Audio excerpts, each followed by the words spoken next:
Today I'm going to cover how much you can make driving Uber here in Ecuador. Yes, I've actually done it myself.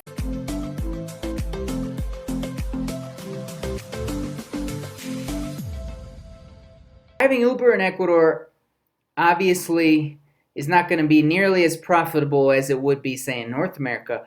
But if you really want to live in Ecuador and you want some extra money and maybe just you want something to do in some free time you have certain days, you might consider it driving Uber here in Ecuador. There is Uber in the larger cities, Quito, Guayaquil specifically, and there's also other apps that I really like the Chinese one, Didi, and a Russian one that's quite interesting as well, called InDriver. Now, InDriver is the one I personally would work with because unlike Uber, you can choose which rides you select or not as a driver, and you can just pop it on and activate it whenever you like, and then you deactivate it when you don't feel like driving anymore. And you can kind of also choose who you pick up the ride for as well. So it's pretty nice as well in that regard.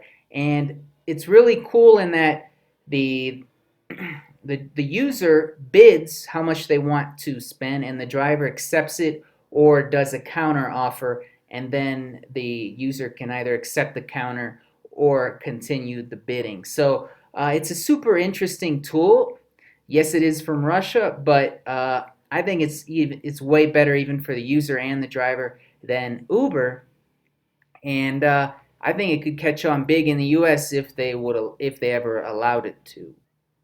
From my experience and also talking to others as well, if the car is yours, right, which I'm assuming it is, other people rent the car just for the day for like $25, which is a business all in and of itself that I covered in a previous video about kind of similar, renting motorcycles to like Uber Eats drivers and things like that here locally, usually by the month.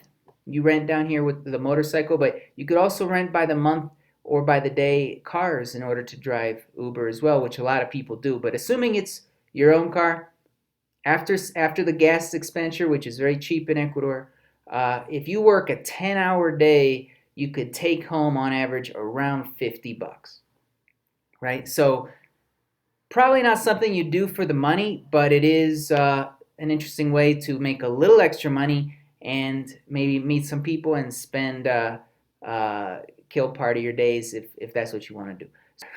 I'm Mr. Second Passport. Take care.